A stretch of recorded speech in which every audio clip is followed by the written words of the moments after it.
हाँ भाई बच्चों, जय हिंद।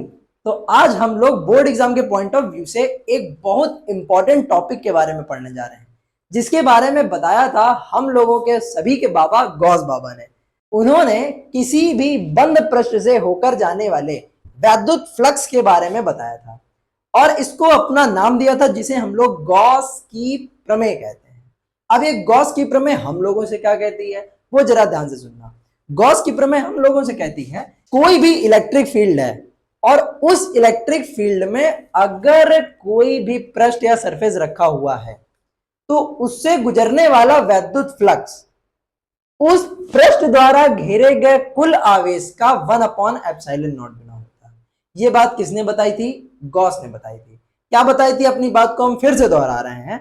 वैद्युत क्षेत्र में स्थित किसी पृष्ठ से गुजरने वाला वैद्युत फ्लक्स, क्या?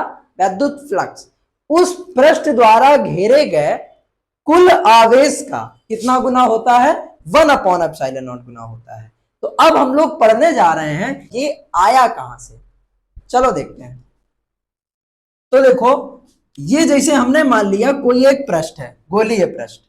इस गोलीय पृष्ठ की त्रिज्या कितनी है? r। अब इस गोलीय पृष्ठ पर हमने थोड़ा सा सरफेस ले लिया, ठीक। ये सरफेस केंद्र पर कितना घन कोण अंतरित कर रहा है, कितना घन कोण बना रहा है? तो वो डी ओमेगा बना रहा है।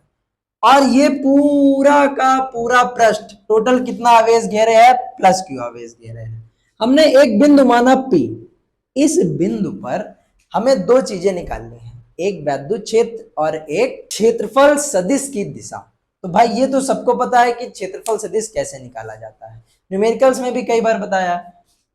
सीधा लंबवत कोई भी चीज किसी भी पृष्ठ पर डाल दो, वही क्या होता है? क्षेत्रफल सदिश। तो बिंदु P पर एक लंब डाला, किसकी दिशा हो गई? क्षेत्रफल सदिश की।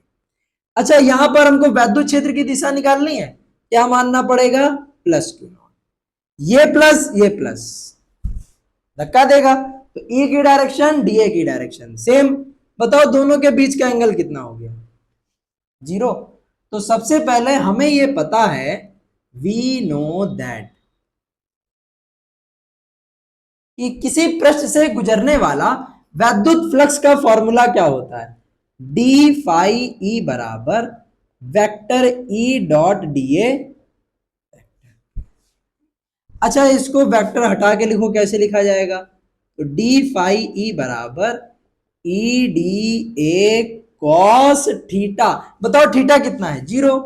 कॉस 0, ठीक। बताओ कॉस 0 का मान कितना होता है? 1। तो डी फाई ई बराबर क्या आ गया? E D.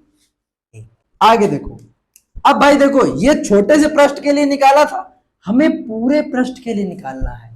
तो बस संपूर्ण पृष्ठ के लिए याद रखना, ये पूरा पृष्ठ बंद है, इसलिए यहां पर हम बंद समाकलन यूज करेंगे। तो संपूर्ण पृष्ठ के लिए कौन सा समाकलन करने पर? बंद समाकलन करने पर।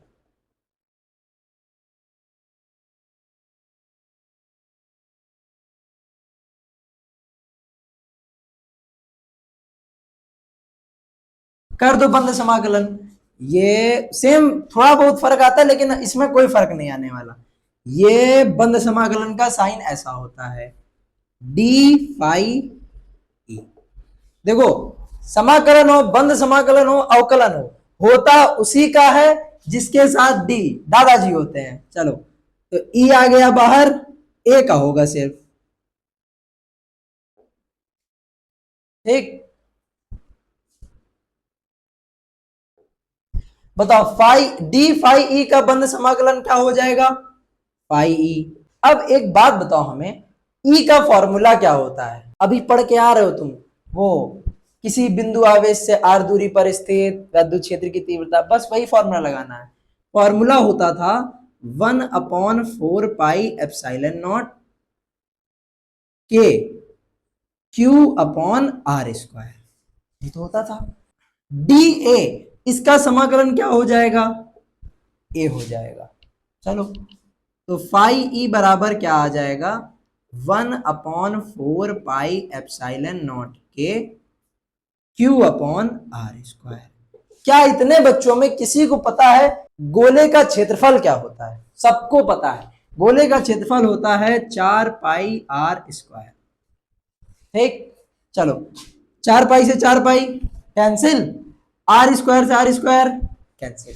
क्या क्या बचा जरा देखना, इधर बचा फाई ई, इधर क्या बचा क्यू अपॉन में के एप्सिलॉन नॉट के। ठीक, अब अगर माध्यम हो गया वायु या फिर निर्वात तो भैया के का मान हो जाएगा 1, तो फाई ई बराबर क्या आ गया Q अपॉन एप्सिलॉन नॉट। बोलो बात समझ में आई? सरल सी प्रूविंग थी, अगर कभी पेपर में भूले भटके आ जाए तो मेरे ख्याल से तुम इसमें से चूकने वाले नहीं, पूरा का पूरा करके आओगे। ठीक, तो गॉस की प्रमेय क्या थी, कैसी थी, प्रूव होके कैसे आती है, सब आ गया। नोट कर लो इसको, ना आए इसमें जिस पार्ट में भी दिक्कत आए उसको कमेंट बॉक्स में डाल देना, हम देख लेंगे। तब तक के लिए हम लोग चलते हैं, अब मिलेंगे हम लोग अगली प्रूविंग में।